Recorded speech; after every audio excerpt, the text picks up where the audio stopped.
Deuteronômio capítulo 6, versículo 20, o texto bíblico vai dizer assim: quando teu filho no futuro te perguntar dizendo: que significam os testemunhos e estatutos e juízos que o Senhor nosso Deus vos deu? Então dirás a teu filho: éramos servos de Faraó no Egito, porém o Senhor de lá nos tirou com poderosa mão. Aos nossos olhos fez o Senhor sinais e maravilhas, grandes e terríveis, contra o Egito e contra Faraó e toda a sua casa.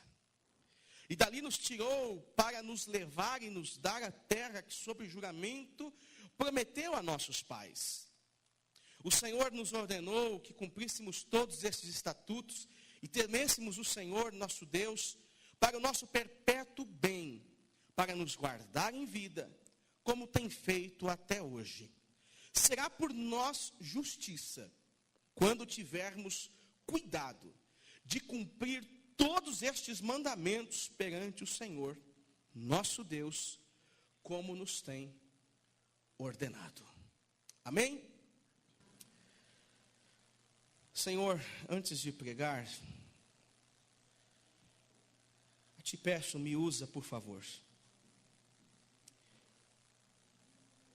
Diante das dificuldades que a gente vive, que nós vivemos, Senhor, diante das dificuldades que nós enfrentamos, nós precisamos ouvir a Tua voz, Senhor. Porque o Senhor sabe o que é melhor para nós. Tu és a direção, Senhor. Tu tens a direção. E Pai, por favor, em nome de Jesus, fala conosco usando a minha vida. Mais uma vez, Pai, fala conosco usando a minha vida, Senhor. Que a sua palavra salte diante de nós e ela produza em nós revelação, ela produza em nós, Senhor, transformação, inspiração, Senhor, no nome de Jesus, Pai. Assim eu oro, pedindo a sua graça, que o Senhor cresça e eu diminua. Todo louvor e glória seja dado somente a Ti, em nome de Jesus. Amém. Amém. Meus irmãos, eu quero então falar nessa noite sobre conversão, lembrança e obediência. O livro de Deuteronômio é uma espécie de repetição. Repetição das leis que estão contidas no livro do Êxodo, no livro de Números, no livro de Levítico. E nessa repetição que Moisés faz, após ele discursar à congregação, aos israelitas, Moisés vai apresentar alguns detalhes importantes sobre a lei e levará o povo de Israel a uma conscientização de seus privilégios e uma conscientização de suas obrigações como povo de Deus. Esta exposição, ela ocorre, obviamente, que antes da entrada dos hebreus na terra de Canaã, na terra prometida. E antes que isso acontecesse, Moisés entende, Deus compreende a necessidade, então, desta conscientização, porque eles entrariam em um novo ambiente, um novo governo seria estabelecido, um governo teocrático, um governo vindo do próprio Deus. Eles estariam agora vivendo uma nova etapa em suas vidas. Então, diante desta conscientização, nós temos o capítulo 6 como um convite a isto, um convite a lembrar, a lembrança e a obediência em relação a tudo que Deus falou e fez. Lendo comigo, veja por favor o versículo 1 de Deuteronômio, capítulo 6, que vai dizer assim: estes, pois, são os mandamentos, os estatutos e os juízos que mandou o Senhor, teu Deus, se te ensinassem, para que os cumprisse na terra, a que possas passar a possuir, para que temas ao Senhor teu Deus, e guarde todos os seus estatutos e mandamentos, que eu te ordeno, tu, teu filho, o filho do teu filho, todos os dias da tua vida, e que teus dias sejam prolongados. A ordem do Senhor para este povo, para estes homens, é muito clara. Quando Deus diz, estes são os mandamentos, Deus está dizendo, eu quero que vocês aprendam para cumprir e guardar as minhas palavras. Então, diante desse discurso de conscientização, diante desse discurso em que Deus está falando por meio de Moisés, o Senhor falará mais ao seu povo no versículo 4, no versículo 5, dizendo assim: ouve, ó Israel, o Senhor, nosso Deus, é único Senhor.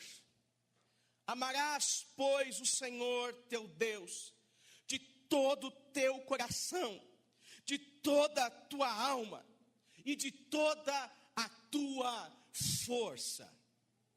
Essa conscientização da lei, além de estar carregada de obrigações, ela também estava carregada de uma pedagogia, ou seja, ela estava cheia de responsabilidades impostas aos ouvintes, aos chefes da casa, aos responsáveis pelo povo, uma pedagogia que levaria estes homens a uma profunda reflexão e sistematização daquilo que eles estavam ouvindo.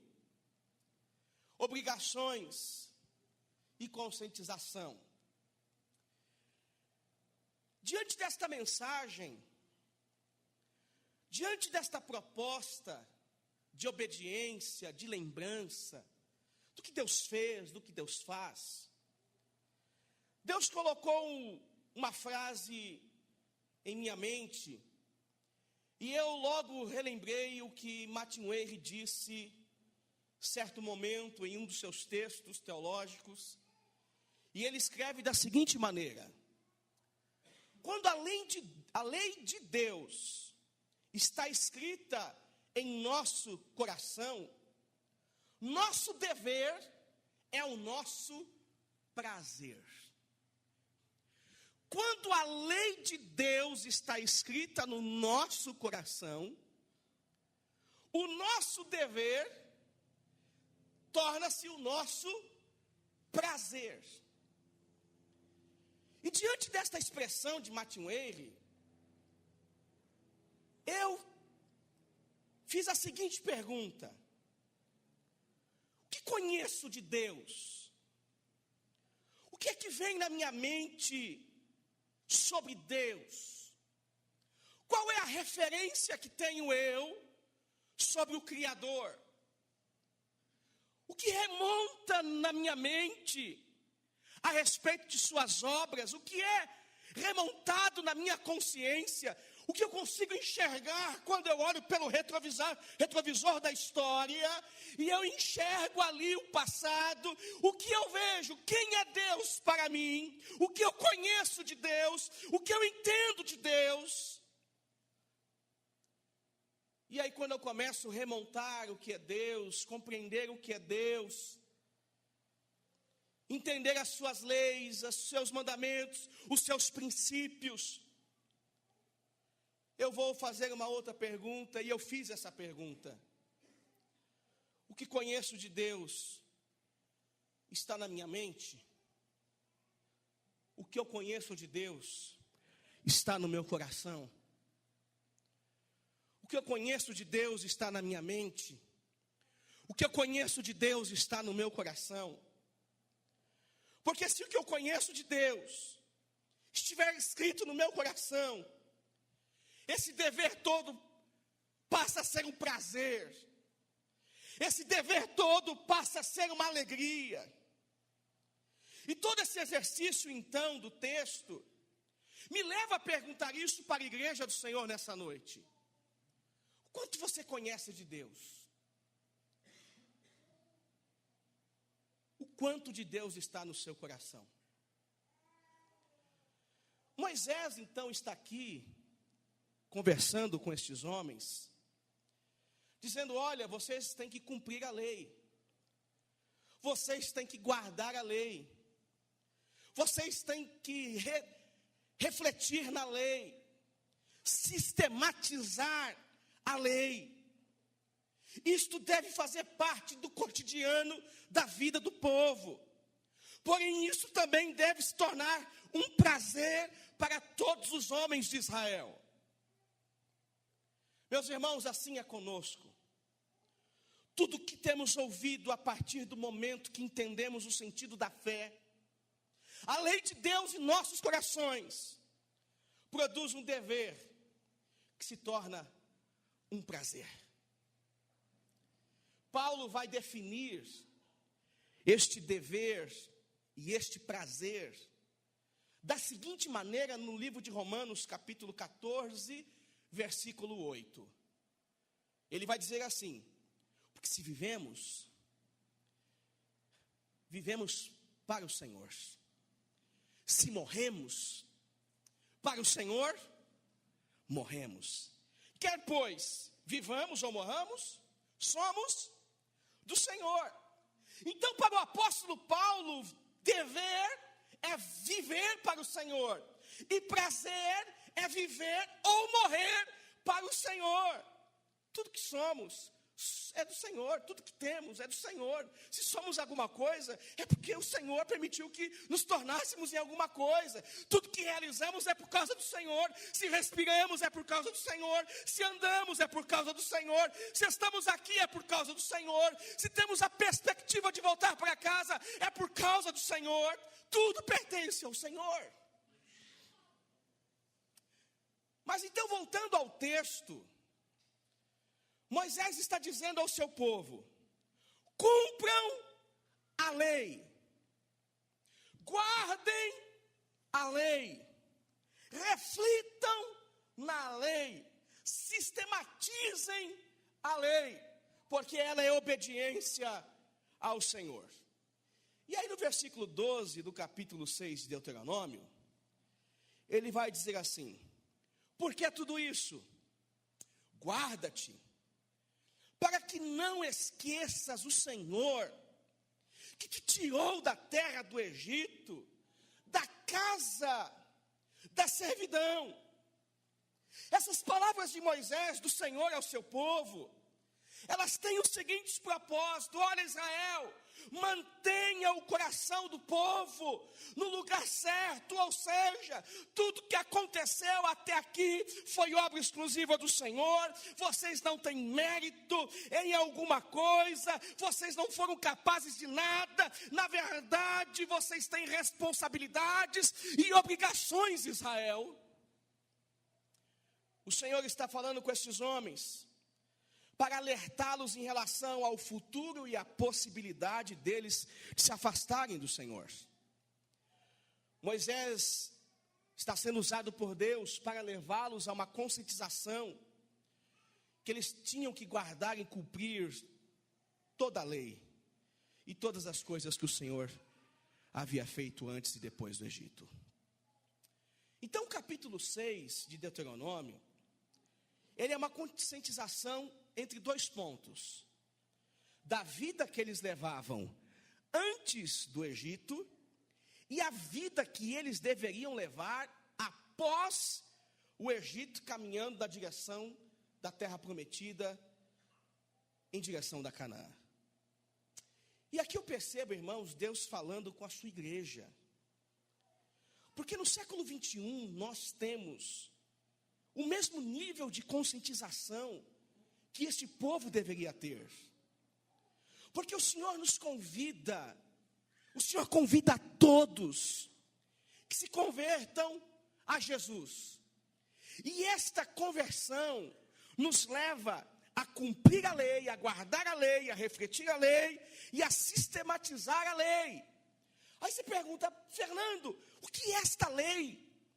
O que Deus estava dizendo para estes homens para guardar a lei? Que lei que é essa? O que eu devo cumprir? Eu me converti ao Evangelho, tá? Mas eu devo guardar o que agora? Refletir, sistematizar o que na minha vida?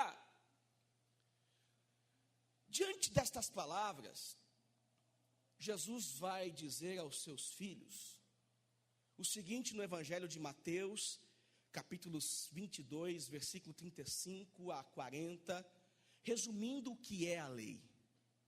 Ele vai dizer assim: um deles, intérprete da lei, aproximando-se deles, lhe perguntou: Mestre, qual é o maior mandamento da lei?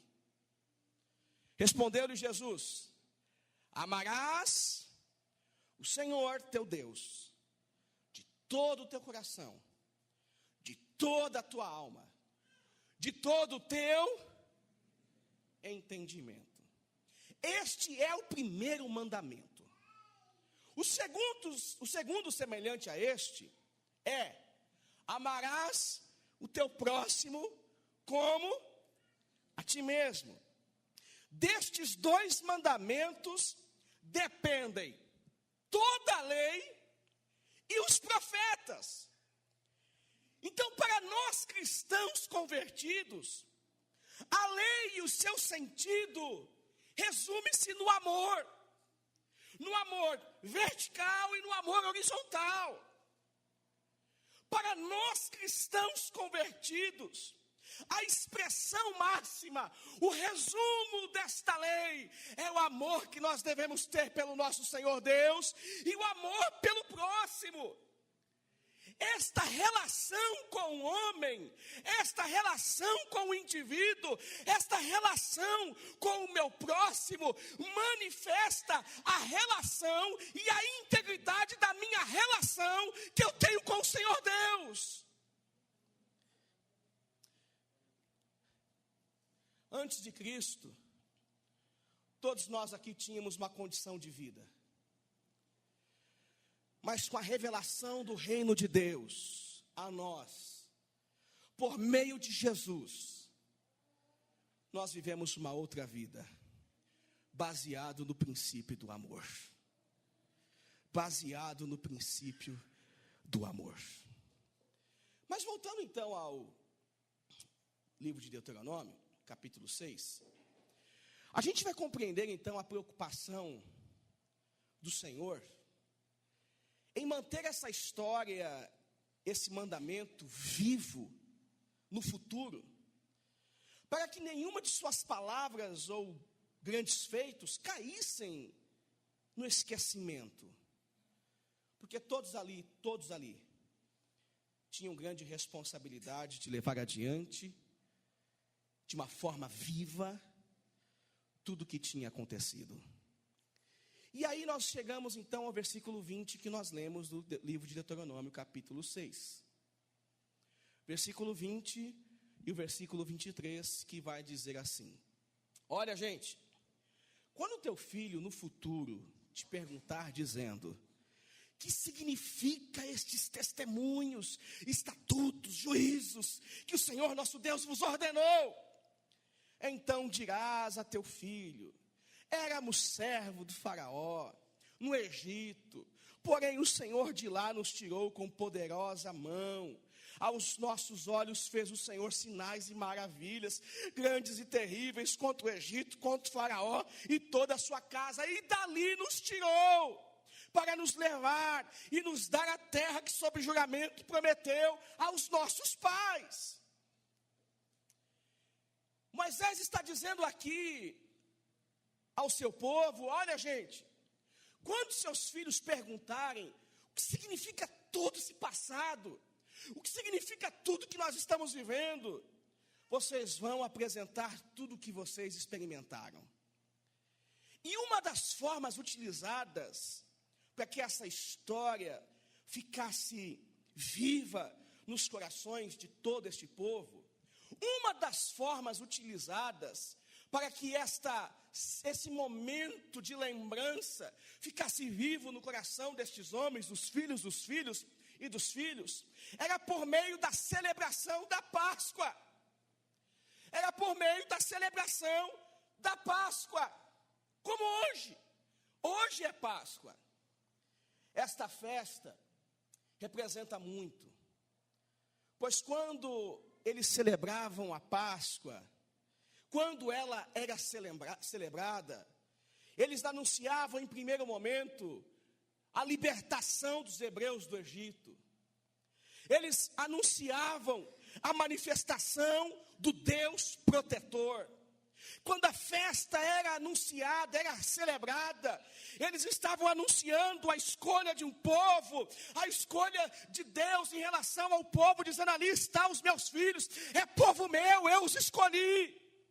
Então a celebração da Páscoa era uma das possibilidades de trazer à memória tudo que tinha acontecido na história recente do povo hebreu. Assim, meus irmãos, nós podemos entender que essa Páscoa agora, no próprio livro de Deuteronômio, que tem um caráter de lembrança, tem um caráter de memorial, ela não significará mais proteção. Porque a razão da manifestação da Páscoa, ou da morte do cordeiro, para que o sangue fosse aplicado nos umbrais da porta, era uma razão de proteção. Eles foram levados a fazer isso por ordem do Senhor, para que as casas dos hebreus fossem protegidas do anjo da morte que passaria ali, do anjo do Senhor, perdão, que passaria ali e mataria todos os primogênitos naquele momento. E aí o sangue nos umbrais das portas protegiam todos os hebreus. Então aquela morte daquele cordeiro representava proteção. Essa Páscoa então aqui não tem mais o caráter de proteção, e sim um caráter de memorial. No entanto que o capítulo 6, o versículo 9, vai dizer assim, veja só o versículo 9, por favor, do capítulo 6. A Páscoa agora é de outra maneira, gente. E as escreverás nos umbrais de tua casa e nas tuas portas. Para quê? Vocês vão trazer a memória, vocês vão restaurar a lembrança do que aconteceu lá atrás. O que Deus está dizendo é que agora, ao invés de vocês passarem sangue do cordeiro nos umbrais, para proteção, vocês vão trazer à memória tudo que o Senhor fizera, todas as suas leis, tudo que o Senhor realizou lá atrás. Se lembre disso, lembre-se disso neste momento de celebração, nesse momento de festa. Não havia mais a necessidade de derramamento do sangue para a proteção dos hebreus.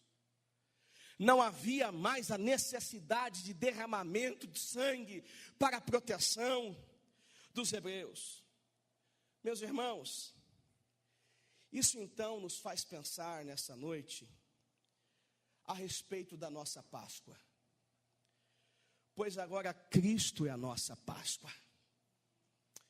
O ser humano estava preso em seus pecados.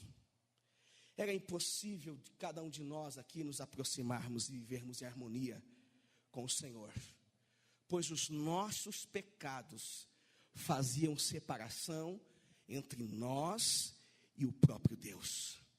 Isaías capítulo 59, versículo 2, o profeta diz assim: mas as vossas iniquidades fazem separação entre vós e o vosso Deus, e os vossos pecados encobrem o seu rosto de vós, para que não vos ouça. Então, o homem estava preso, distante de Deus, e Deus, mais uma vez, vê a necessidade do homem, percebe a fragilidade do ser humano, E Ele vai possibilitar novamente um escape, assim como possibilitou aos hebreus lá no Egito. O Senhor possibilitará um escape à humanidade, um escape a todos nós das garras de Satanás. Deus vai nos livrar disso. Por isso que Jesus disse lá em João, capítulo 3, versículo 16 e 17. Porque Deus amou o mundo de tal maneira que deu seu Filho unigênito, para que todo aquele que nele crê não pereça, mas tenha vida eterna. Porquanto Deus enviou o seu Filho ao mundo, para que não julgasse o mundo, mas para que o fosse salvo por Ele próprio. Meus irmãos, Jesus na cruz do Calvário é o sacrifício perfeito, que não representa somente proteção e libertação. Cristo para nós representa salvação na cruz do Calvário. O profeta Isaías vai dizer, gente, Isaías 53, versículo 5, olha só, o castigo que estava sobre ele nos trouxe a paz. Versículo 5, mas ele foi transpassado pelas nossas transgressões e moído pelas nossas iniquidades. O castigo que nos traz a paz estava sobre ele, e pelas suas pisaduras fomos sarados. Hoje é a Páscoa, é a nossa Páscoa. E ela só tem sentido porque Jesus na cruz morreu por nós, pagando um alto preço por nossas vidas. Até Jesus, a Páscoa só tinha sentido para os hebreus. Até Jesus, a Páscoa só tinha sentido para os israelitas. A Páscoa representava a libertação dos israelitas do Egito, dos hebreus do Egito. A Páscoa representava o livramento para os hebreus do Egito. Só que agora, a partir da cruz, existe uma ressignificação desta expressão Páscoa, porque a partir de Cristo, para nós, meus irmãos, a Páscoa representa a salvação para a humanidade, não para um povo. Não somente para um povo. Pastor, em que momento a Páscoa ela é manifestada? É justamente no momento que o sangue de Cristo foi derramado. Quando ele olha para os homens no livro de João, capítulo 19, versículo 30, virando-se para todos, ele diz assim: está consumado. E inclinando-se a sua cabeça, rende o seu espírito. Jesus pagou o preço e nos deu condições de receber vida, de pular a morte e receber vida com abundância. Mas baseado no texto que nós estamos lendo, inicialmente, a gente entende então que a preocupação de Deus é que todas as celebrações da Páscoa, ou celebrações que o povo iria fazer, ela fosse cheia de lembrança, ao ponto deles não se esquecessem de suas leis, das grandes coisas que o Senhor havia feito. E a Páscoa então seria celebrada com a partir desse prisma. O Senhor nos livrou e agora temos que carregar isso perpetuamente para os nossos filhos, filhos e filhos e filhos. Isso me leva a pensar em algo muito interessante nessa noite, que nós como cristãos devemos ter, o Senhor nos convida a uma vida pascual. O Senhor nos convida para que tenhamos uma vida pascual.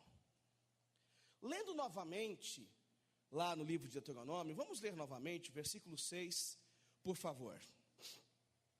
Que convite é esse, pastor Fernando? Vida pascual? O que quer dizer isto, Regiane? Vida pascual não é só comemorar a Páscoa com o chocolatinho e o coelhinho? Não é só fazer isso, Vitão? Então, se a Páscoa tem um sentido muito vivo e real para os hebreus, a Páscoa deve ter um sentido muito vivo e real para nós cristãos. E aqui eu quero me apropriar das palavras de Moisés e aplicar a nós nessa noite. Estas palavras que hoje te ordeno estarão no teu coração. Tu as inculcarás a teu filho, e dela falarás assentado em tua casa, andando pelo caminho, deitado ao levantar-se. Também as atarás como sinal na sua mão, e te serão por frontal dentre os olhos, e as escreverás nos umbrais de tua casa e das tuas portas. Meu irmão, imagine a vida deste hebreu, a vida deste homem, a partir desta concepção de que o Senhor o livrou, de que o Senhor o guardou, de que o Senhor poupou as suas vidas, tirando eles do Egito, atravessando eles por um mar vermelho, indo agora em direção de Canaã. Eles têm agora uma consciência diferente, uma ordem de levar uma vida diferente. E aí eu penso nós cristãos, nós servos do Senhor, eu e você, que olhamos para trás, e a sombra que é feita em cima de nós é uma sombra da cruz, é a sombra do madeiro, é a sombra que para os homens retrata a crueldade humana, mas no olhar divino é a sombra da vida, é a manifestação da glória eterna. Meus irmãos, essas palavras são para nós hoje, porque você que entendeu a cruz, o Senhor está te dizendo nessa noite: eu te ordeno, inculque nos teus filhos, fale assentado, andando pelo caminho, deitado, levantando-se. Você vai atar esse sinal nas suas mãos, aonde quer que você vá. Anuncie o Cordeiro de Deus que te salvou. Anuncie o Cordeiro de Deus que te salvou. Anuncie o Cordeiro de Deus que te salvou. O que isso significa para nós, Ailton? O que isso significa para nós? Que vida que esses homens levavam, quando eles olhavam para trás e lembravam do seu servo. Deus dizendo a ele: ô Moisés, fere a água, toca na água, não lembro agora, estende o bastão, o cajado, mas eu vou abrir o mar, vocês vão passar. Eu tenho prometido uma terra boa, uma terra que mana leite, que mana mel. Vocês vão para lá, mas até chegar lá, vocês vão ter um estilo de vida. A pedagogia, a sistematização de vocês será: inculca teus filhos, fala sentado na casa, andando pelo caminho, ao deitar-se, ao levantar-se, ata nas suas mãos, aonde quer que vocês forem, fale do que aconteceu, essa história esteja viva no coração de vocês. O que o Senhor está propondo ao seu povo é: essa história esteja viva dentro do coração de vocês, seja um filme contado, recontado, vivido, assistido diariamente por vocês. Eu sou a Páscoa de vocês, eu salvei vocês. O que é levar uma vida pascual para nós cristãos? É manifestar a alegria, a satisfação, a gratidão, estabelecendo um memorial que celebra a morte e ressurreição de Cristo. E aí, quando eu vejo Paulo falando que a morte e ressurreição, a Santa Ceia é um memorial do Senhor. E aí, quando eu retorno a esse texto de Deuteronômio, quando eu vou pensar no que eles entendiam sobre memorial, a gente faz isso uma vez por mês, se esquecendo nos demais dias do que representa Cristo para nós. Não, pastor, você está errado, eu não esqueço não, eu não esqueço quem Cristo é para mim, eu não esqueço o que Jesus representa para mim. Talvez você não fale, talvez as suas palavras não denunciem o teu esquecimento, mas as tuas atitudes denunciam que você não se lembra nem um pouco de quem é Cristo. Por que toda essa celebração? Por que levar uma vida pascual? Por que ter um memorial diante de nós? E aí, pensando em responder essa pergunta, Vladimir, eu vejo lá Isaías de novo, no capítulo 53, no versículo 1, dando-nos indício dessa resposta, dando-nos indício do porquê toda esta celebração pascual. Por que eu tenho que ter uma vida pascual? Porque eu tenho que me recordar do que o Senhor fez a todo momento, a todo instante, a toda hora. Por quê? Porque o cristianismo me pede isso. Isaías vai dizer assim, capítulo 53, versículo 1. Quem acreditou, quem creu na nossa pregação? E a quem foi revelado o braço do Senhor? Porque subindo como renovo perante ele, e como raiz de uma terra seca, não tinha aparência nem formosura. Olhámo-lo, mas nenhuma beleza havia que nos agradasse. Ele era desprezado, o mais rejeitado entre os homens de dores, e que sabe o que é padecer, e como um de quem os homens escondem o rosto, era desprezado, e dele não faziam caso. Certamente, ele tomou sobre si as nossas enfermidades, e as nossas dores levou sobre si, e nós reputávamos por aflito, ferido de Deus, oprimido. Mas ele foi transpassado pelas nossas transgressões e moído pelas nossas iniquidades. O castigo que nos traz a paz estava sobre ele. Eu vou repetir isso. O castigo que nos traz a paz estava sobre ele. E pelas suas pisaduras fomos sarados. Todos nós andávamos desgarrados como ovelhas. Cada um se desviava pelo seu caminho, mas o Senhor fez cair sobre ele a iniquidade de nós todos. Ele foi oprimido, humilhado, mas não abriu a boca. Como o cordeiro foi levado ao matadouro, e como ovelha muda perante os seus tosqueadores, ele não abriu a boca.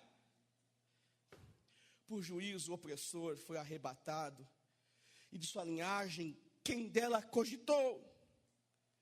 Quem se lembrou da sua linhagem?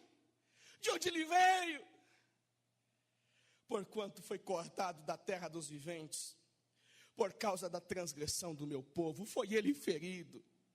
Designaram-lhe a sepultura com os perversos, mas com o rico esteve a sua morte, posto que nunca fez injustiça, nem dolo algum se achou em sua boca.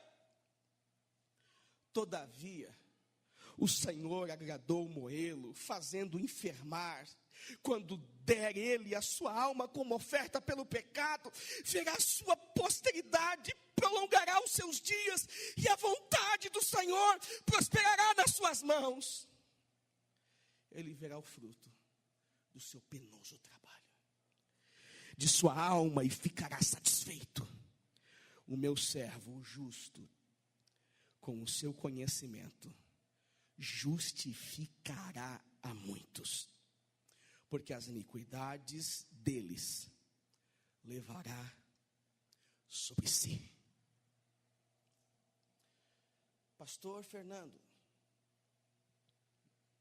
muito legal. bacana. Esse é Jesus, né? Esse é Jesus. Esse é Jesus que a igreja cristã enxerga Ele apenas como ainda o provedor diante das batalhas e dificuldades. Esse é o Jesus que a igreja cristã se esqueceu e permitiu que Ele perdesse espaço para um coelhinho de chocolate. Esse é Jesus que morreu pelos meus e pelos teus pecados. E que hoje Ele foi lembrado talvez nos filmes, no tempo de Quaresma, ou na semana da Quaresma, né? Na Sexta-feira Santa, os cristãos brasileiros, porque o Brasil é um país praticamente cristão, né? Se lembra dizendo o seguinte: na sexta-feira eu não posso comer carne, nem pecar, nem beber cerveja. Mas nos demais dias eu posso fazer isso. Esse é o Jesus que perdeu espaço para tudo que existe nesse mundo. Esse é o Jesus, a nossa verdadeira Páscoa, que deixou de ser entendido como Salvador. Ele é entendido apenas como aquele que ainda trava as batalhas, não como Salvador, não como Redentor. Esse é Jesus, que nas nossas reuniões a gente mais pede para Ele do que o adora.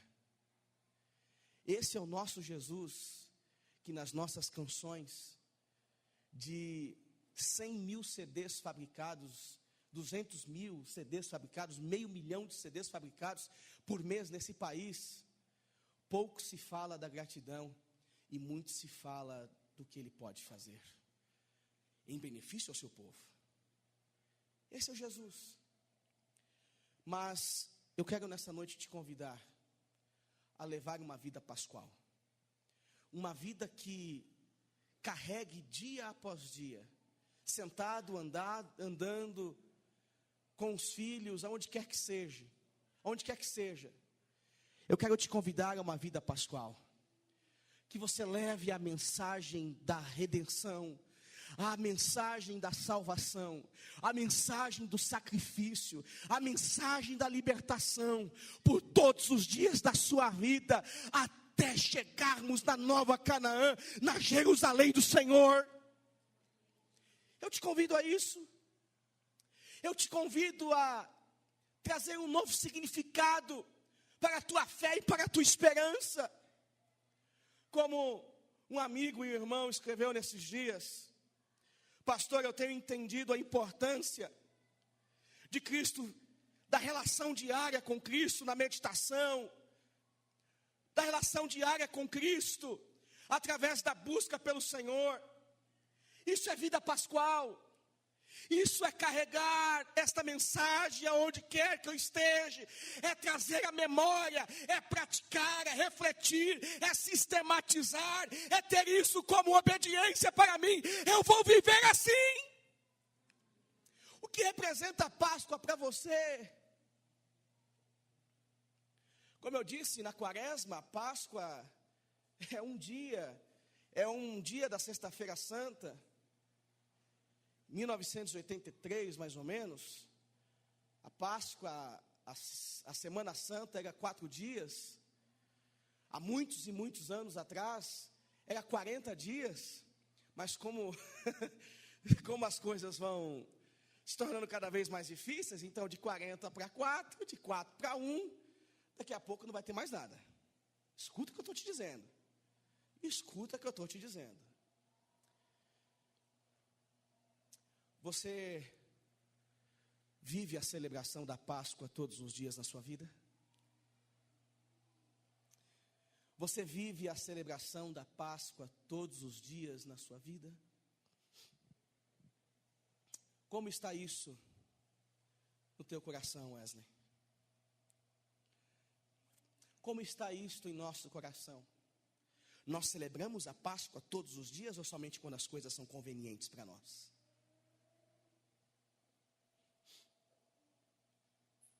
Meu irmão, neste dia, deveria ser um dia em que nós reconstruíssemos a história do servo sofredor, do justo que se viu sem resposta diante do seu sofrimento. Tem aquela música, eu nunca vi um justo sem resposta, né? Eu te apresento um, Jesus. Teve um justo que ficou sem resposta diante do seu sofrimento. Teve um. Como vai a sua vida nesse sentido? Como vai a sua Páscoa, Douglas? É bom te ver aqui. Como vai a sua Páscoa? Petinha, está aí? Como vai a sua Páscoa, irmão, minha irmã? Te convido a você refletir nisso. Porque o convite de Moisés ao povo de Israel era: caminhe, carregue na sua memória essa mensagem de uma forma viva. Porque quando perguntarem para vocês o que aconteceu, vocês vão dizer: o Senhor nos livrou, o Senhor nos salvou, o Senhor cumpriu a sua promessa. Ah, foi o Senhor que nos tirou da terra do Egito. Foi o Senhor que mudou a minha história. Eu era um dos que estavam lá, amassando lama, barro. Eu estava lá sendo oprimido pelo faraó. Eu estava lá. Carrega essa mensagem viva dentro do seu coração. Carregue essa mensagem viva dentro do seu coração. E é tão interessante que eles levavam isso tão a sério, que essa celebração, Renato, ela era para acontecer não somente na comunidade, mas dentro das casas. Isso aprofunda a importância dessa celebração, porque ela vai acontecer dentro das casas. E de que forma? A história vai dizer que ela vai acontecer de forma teatral, proclamando. Eles faziam peça, eles faziam um monte de coisa para ilustrar para os filhos, para a família, o que representava a Páscoa. Mas de repente as pessoas que estão na sua casa dizem: puxa vida, pastor, se eu tenho que levar a Páscoa todos os dias e carregar uma mensagem, coitado lá do meu marido, que ele sai da igreja, ele adora o Senhor e lá em casa ele falta quebrar tudo. Que Páscoa é essa que ele vive? Coitado da minha esposa, pastor, que ela sai da igreja e você está dizendo para ela resgatar isso diariamente, a mensagem da Páscoa, e viver isso todos os dias. E quando ela chega em casa,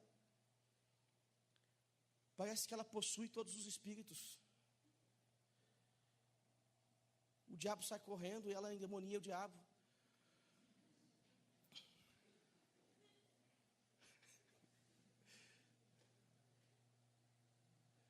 Ou você lá no seu trabalho,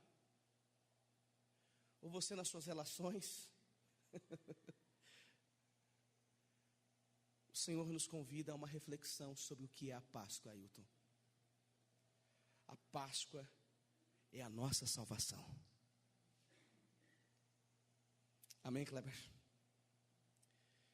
Agora, se você entende isso, pergunte o seguinte para você mesmo: no seu dia a dia, ao longo da sua vida, as pessoas perguntam para você o que significa todo este reino, o Evangelho.